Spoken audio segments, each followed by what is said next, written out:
Yeah. Hyrule Warriors. Hyrule Warriors, that one snippet that we just released. Yeah. Like, getting tons of attention, tons of love. It's like 6 views and then like 40, 50 views for some Hyrule Warriors. But yeah, Miitomo, like even our Triforce Hero. yeah, people.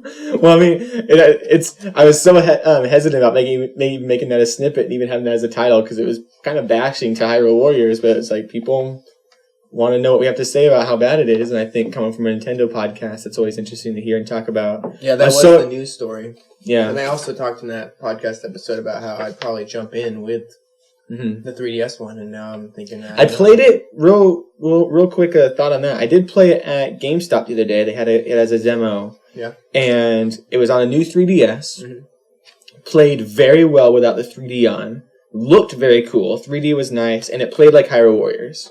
And so, if you have a new 3DS and you don't mind no 3D, it's Hyrule Warriors on the go. And it played very well and was exactly the game that I knew and loved. Yeah.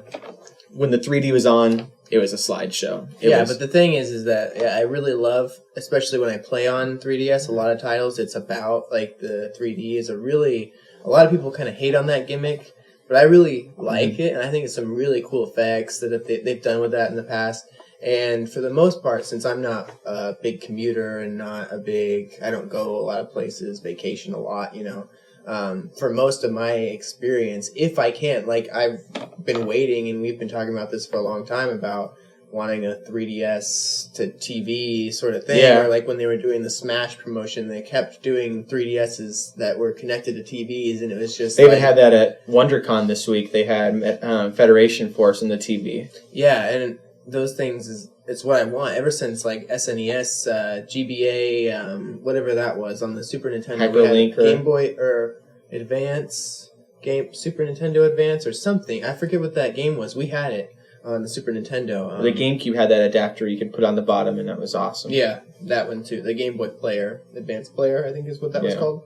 It's weird. It's almost as if they planned it, because there was screws on the bottom of the GameCube that were like made for that. It was like but that was back when emulating those consoles was a lot simpler, and I think that also because I was thinking about that and thinking about how the Advance or the Game Boy, the Super Game Boy, I think it was what it was called on the SNES, was actually like an emulated Game Boy inside the cartridge. So it was not actually this SNES emulating the Game Boy.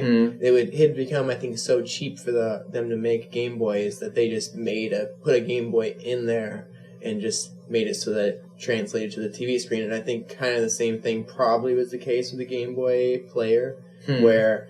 I mean, the GameCube at that point was, I think it's capable of running Game Boy Advance games, but I wouldn't be surprised if it was just a whole Game Boy Advance basically inside that Game Boy Player. And nowadays, with the 3DS and all that complication, I think it's a lot harder to make just like a adapter thing. Yeah, all that to say, the 3D of the 3DS is super unique. Yeah. And so for a game to lack that, it's kind of like...